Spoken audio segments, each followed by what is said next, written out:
ఫిబ్రవరి కూడా అయిపోకనే ఎండలు ఆల్రెడీ మండిపోతూ ఉన్నాయి. ఎండలు ఎలా ఉన్నాయంటే బయట పోయొచ్చాక మన కడుపు బాగుంటుందా? సో, అలాంటప్పుడు చల్లగా కడుపులోకి వేసుకొని ఒక్క నిద్ర కులికామంటే ఎంత బావుంటుందో తెలుసా? అంత చల్లని ఎలా చేసుకోవాలి అనేది మజ్జిగ పులుసు. కానీ ఇక్కడ టేస్ట్ అనేది డిఫరెంట్‌గా ఉంటది. ఒకసారి ట్రై చేయండి.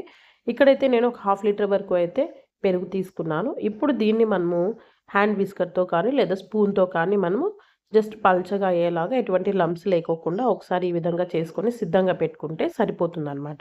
లంప్స్ ఉంటే ఏమైతుందంటే కొంతమందికి ఇష్టం ఉంటుంది, కొంతమందికి ఇష్టం ఉండదు. అది కాకోకుండా మనము ఎక్స్‌ట్రా వెజిటబుల్స్ అవన్నీ వేసినప్పుడు ఇందులో సరిగ్గా మిక్స్ అవ్వవు. సో, బట్ ఇలా ఉందనుకోండి, పల్చగా ఉందనుకోండి, మన రైస్‌లో ప్రతి చోట ప్రతి ముద్దకు అనేది ఇది వస్తుంది. అలాగే ఒక చోట గడ్డగా, ఒక చోట పల్చగా అలా లేకోకుండా ఉండడం కోసమే ఈ విధంగా చేసుకోవాలి.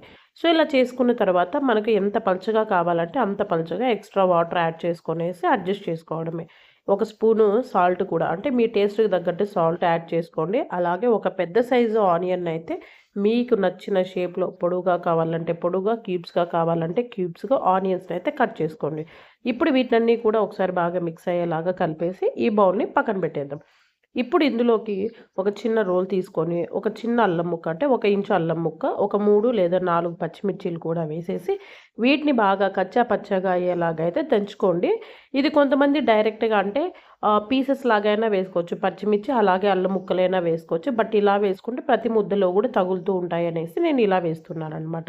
ఇప్పుడు మీరు స్టవ్ మీద పాన్ కానీ, లేదు అంటే ఈ విధంగా అయితే మట్టి కుండ కానీ పెట్టుకొనేసి, ఒక 2 స్పూన్ల వరకు ఆయిల్ వేసుకోండి పోపుకి.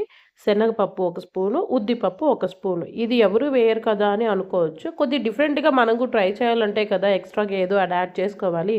వంటన్న తర్వాత అందరి దగ్గర ఒకే రీతిలో ఉండదు. సో, ఒక్కొక్కరిని బట్టి ఒక్కొక్క టేస్ట్, ఒక్కొక్క ఐటెమ్ అనేది మారుతూ వస్తుంది. సో, అలాగా మీకు తగ్గట్టు మీరు వేసుకోవచ్చు.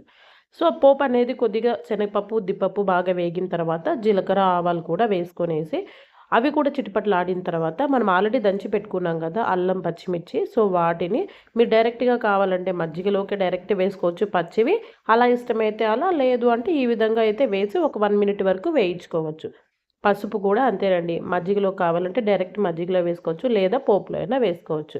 అలాగే ఇంగ స్టవ్ ఆపేసి ఒక 2 రెమ్మలు పచ్చి కరివేపాకు కూడా వేసి జస్ట్ ఆ వేడికి వేగేలాగా వేయించుకోవాలి. ఇప్పుడు మనము ఆ మజ్జిగ పోసేటప్పుడు స్టవ్ మీద అయితే పెట్టుకోవద్దండి. పక్కన పెట్టేసుకోండి. ఇప్పుడు డైరెక్ట్‌గా వచ్చేసి మనం ఆల్రెడీ కలుపుకున్నాం గదా! ఆనియన్స్, మజ్జిగ.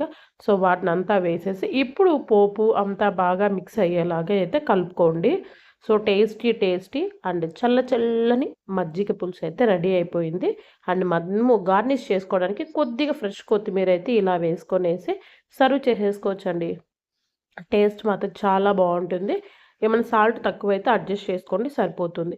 నేనైతే ఇక్కడ బాగా చల్లని అన్నంలోకైతే మజ్జిగ బాగా ఎక్కువగా పోసేసుకొనేసైతే తింటున్నాను. ఇందులోకి మీరు నంజుకోవడానికి కొంతమందికి నంజుకుంటేనే తినాలనిపిస్తుంది. సో, అలాంటప్పుడు ఇందులోకి చల్ల మిరపకాయలుంటాయి కదా! సో, మజ్జిగ మిరపకాయలు. సో, వాటినైనా వేయించుకోవచ్చు. లేదా వడియాలైనా వేయించుకోవచ్చు. లేదా మీ దగ్గర ఇట్లా వడలేమన్నా ఉన్నా కూడా పెట్టుకొనేసి ఒక్కొక్క ముద్దకు అలా వాటిని నంచుకొని తింటూ ఉంటే ఆహా! అసలు ఏ కూరల్లో అవసరం లేదండి. కడుపుకు హాయిగా అన్ని టేస్ట్‌లతోనూ చక్కగా మనస్ఫూర్తిగా తినేయొచ్చండి. అంత బావుంటుంది. సో, తప్పకుండా మీరు కూడా ట్రై చేయండి. మీకెలా వచ్చిందనేది కామెంట్ చేయండి. అండ్ నా ఛానల్ ఎవరైనా సబ్స్క్రైబ్ చేసుకొని వాళ్ళుంటే సబ్స్క్రైబ్ చేసుకొని సపోర్ట్ చేయండి. ఏమండోయ్! అలాగే బెల్ ఐకాన్ కూడా క్లిక్ చేయండి. మనం పెట్టిన వీడియోస్ అన్నీ మీకు కూడా నోటిఫికేషన్ వస్తుంది. సో, తప్పకుండా చేస్తారు కదా! Thank you for watching. Bye.